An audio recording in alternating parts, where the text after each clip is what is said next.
Welcome, everyone, back to another session of Sound Bites for Immigration Success. We're bringing you this series so you can get to know your fellow colleagues, hear their story, their challenges, and their final piece of takeaway advice that you might be able to use in your own immigration life. My name is Monica O'Brien. I am the manager of education at CAPIC, manager of education and stakeholder engagement. I'm very excited to have with me today Vikas Chauhan. Hi, Vikas. How are you? Hey, hi Monica, how you doing? I'm doing very well. Vikas, thank you for joining our series in Sound Bites for Immigration Success. The first question I'd like to ask you is, well, first of all, tell us a little bit about yourself, and then what made you decide to become an immigration consultant? Oh, great, thanks, Monica. I believe that's a question that I have been thinking a lot about, right? Why did I join this industry? And so if I look at my background, so although I'm a new consultant per se, but then I've got about 2 decades of experience in corporate roles and entrepreneurship. And I'm actually fortunate to have lived such a great life with so many experiences. So my dad was in the army. I come from India, and I've lived in many cities, experienced many cultures, and have worked also in many cities and many cultures such. So after working for around 20 years, so I came to Canada, went back to India, then came back again. And so I was thinking of, working into a career which is not a short time stint, right? Because with so much of experience that I have in corporate roles, running my own businesses into consulting, real estate, IT, and so many areas that I've worked in, I wanted to work in an area which is meaningful, not only to me, but also to the people that I would be serving. So I did a deep introspection and I realized that if I have to live a life which is meaningful and which is helping people out, what kind of a thing that I should be doing? And immigration came out as one of the main areas that I wanted to focus on.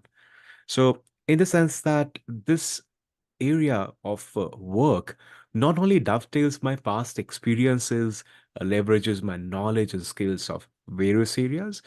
So I've worked in retail, I've worked in hospitality, I have worked in IT, I've worked in exhibition space, cinemas, I've worked in corporates. And yeah, so I've had leadership positions in companies like Walmart. I was a general manager over there, heading a couple of categories for them, and leadership position in so many other places. And this industry is amazing. When you're in corporate, you're doing so many things, but then you cannot see the direct impact of whatever you do in someone's life. In immigration, it's like real, right? Whatever you say or do, or if you help a person to change their lives, the entire trajectory of the lives can change. And I believe that is beautiful to see that you have positively impacted not only individuals, but communities and organizations. So that is something that I wanted to do. And I believe this profession is enabling me to do that. So it's like your life experience is bringing you full circle to a position where you can offer your experiences and your knowledge to impact those and help them along with their journey. So, how long have you been in Canada yourself? Oh, my journey has been pretty interesting. So I came back first. I applied to come to Canada in 2002. I did that application myself, right? And so I got rejected in 2009. They said, hey, I believe there's some backlog issues and systems were changing or stuff like that. They said, hey, we are not looking at processing your application. So I kind of got a refusal, but then I overcame that. So I landed up in Canada in 2010. I was here for approximately a year, just a bit shy of a year. Then my wife did not want to join me at this time. So I believe in family reunification, sorry. And I wanted to be with my family. We were expecting a first child. So I went back to India. I was there for approximately a decade, about 10 years. And I again came back in 2021. So I did the PRTD and did all those kind of things, and that too during COVID. So yeah, so you can say I came in 2010, but then I've come back permanently 2021, so a couple of years back.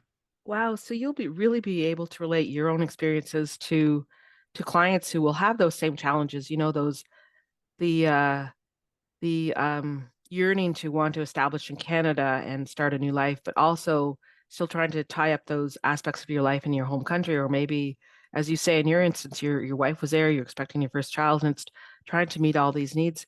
So tell me a little bit about where you took your immigration course and that experience and how that has impacted your learning. So, I'm fortunate that I got into Queen's University. Now, why I say that is that it's one of the best universities per se. That is one. Second, the faculty is amazing.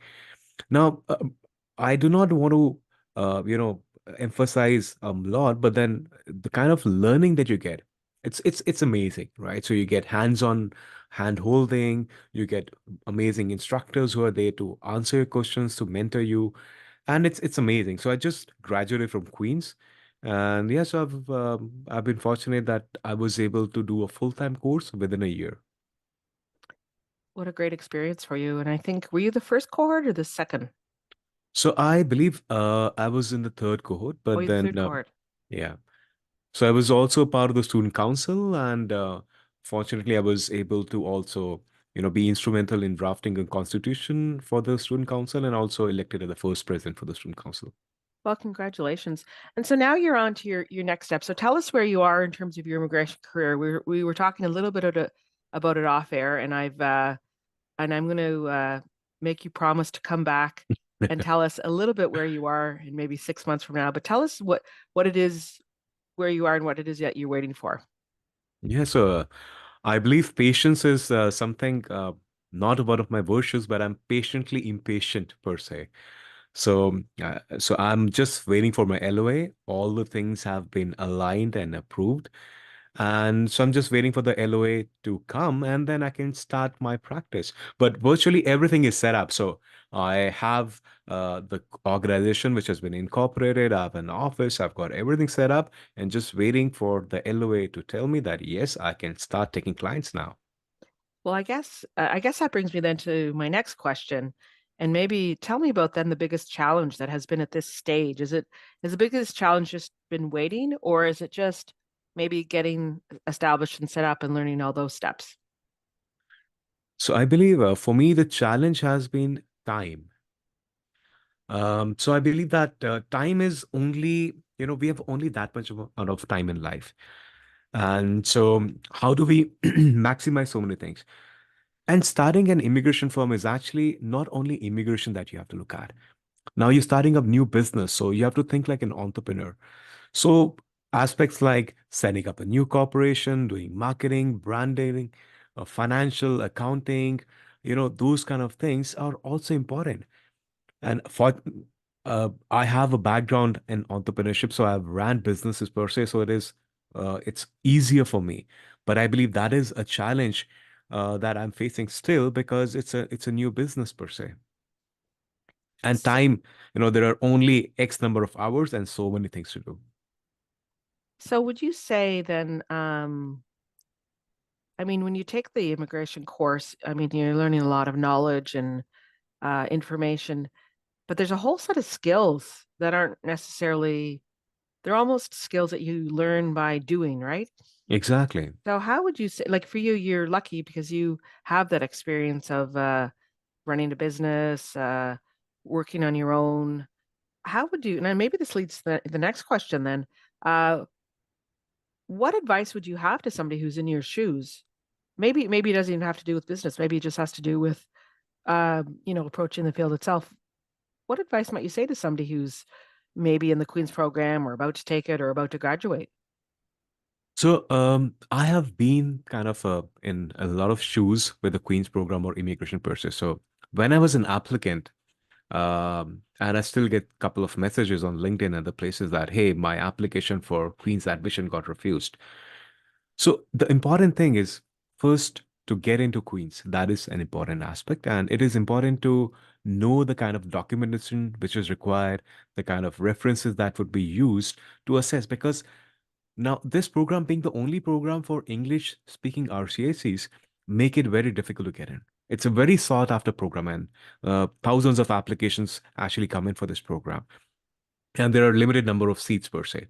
So I would say that have the best application forward because this is the only chance that you will get to actually start your career in immigration field. So And this will also prepare you for the future, which is going to come as an immigration practitioner, where the application that we file is going to determine and change the lives of many. So that's one part of getting into Queens, right? I believe the second part is studying or completing the program.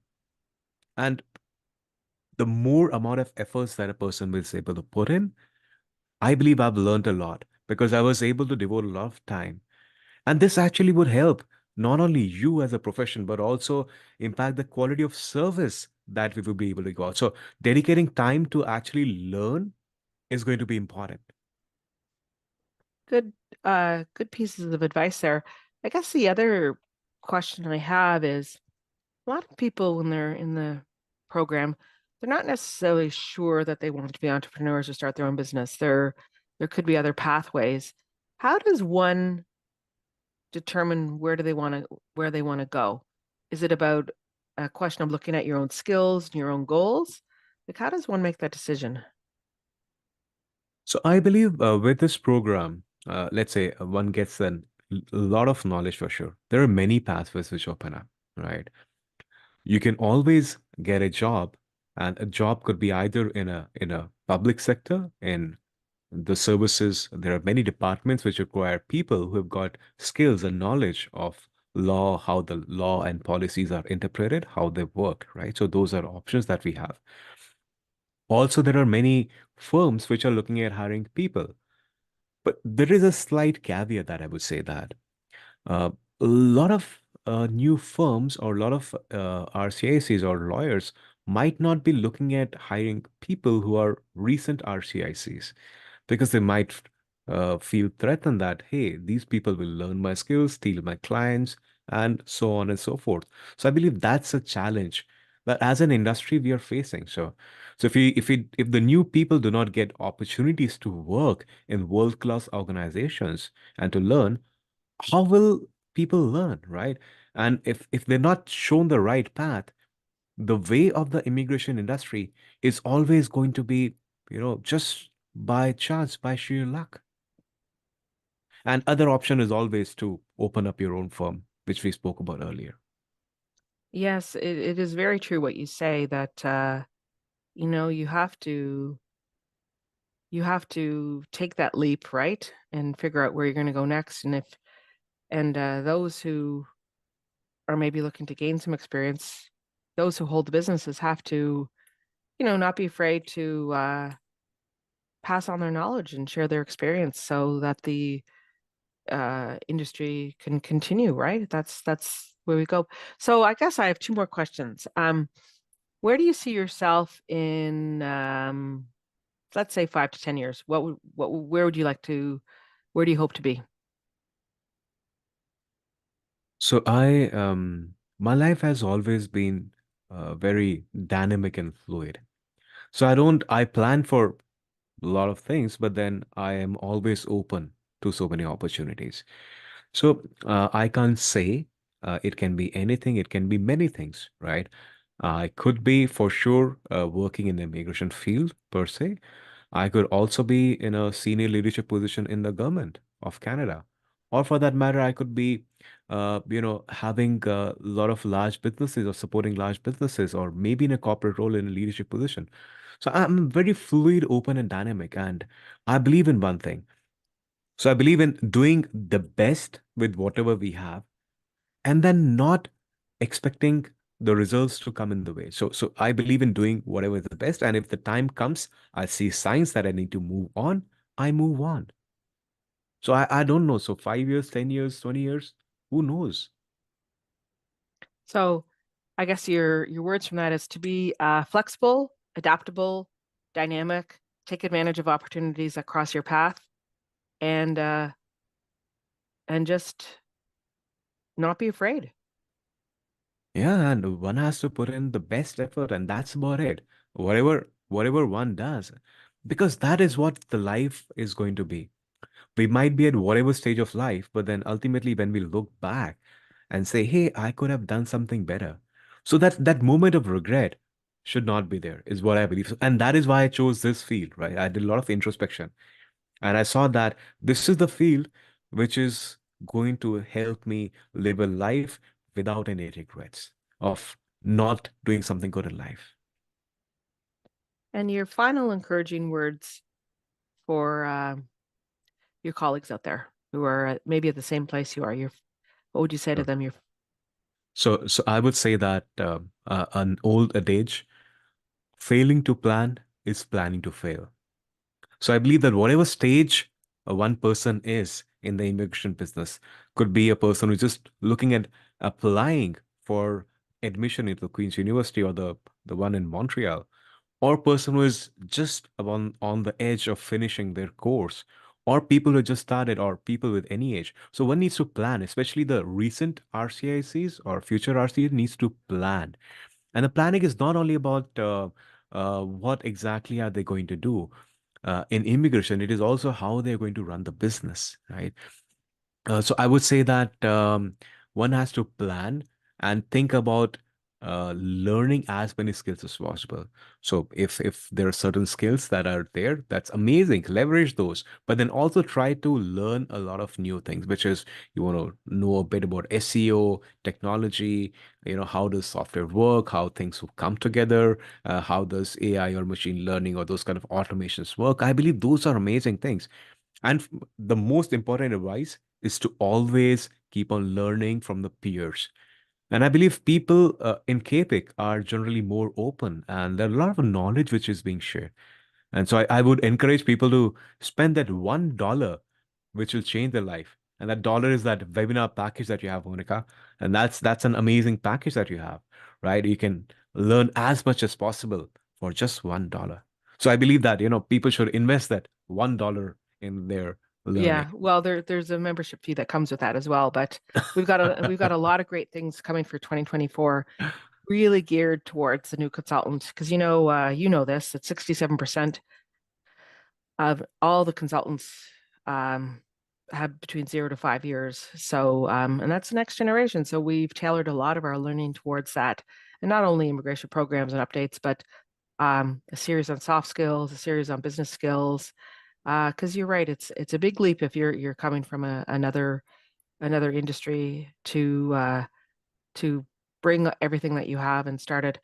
Well, Vikas, I want to say thank So, you for sharing. Do you want to thanks. say one more thing? Yeah, so just to add to a couple of things which I've been seeing a lot, right? Thanks a lot for bearing. Pleasure. And so I would say that, just keep the faith, right?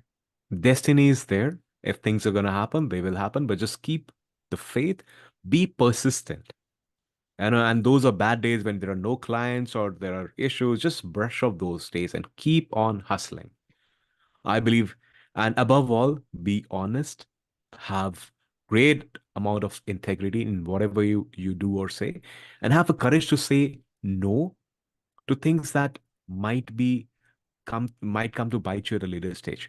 So, but have faith, be persistent, and keep on hustling.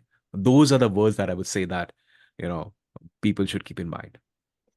Have faith, be honest, have faith, and keep hustling. Really good final words. So, because I know you're waiting to get your letter of authority so you can take on your first client. After you get your first client and you help your client achieve the document, whatever it might be, a study permit, PR, will you come back and tell us about that experience a Oh, little for bit and sure. share some of your knowledge? We'd love to Well, hear that. And maybe we'll revisit you at different stages so our friends out in podcast land can see themselves and identify with your own experiences. That would be a pleasure. thank you so much. I would certainly love to come back, and I'm here to help as many people as possible.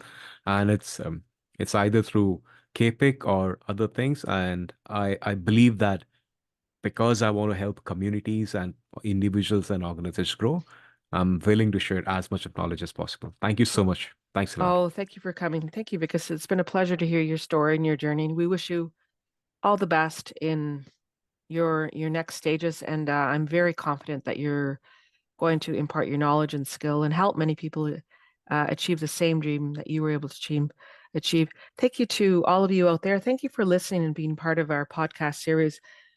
We look forward to seeing you at the next one. Take care. Thank you. Thanks a lot, Monica. Thanks a lot. Pleasure. Thanks for having me. I appreciate it.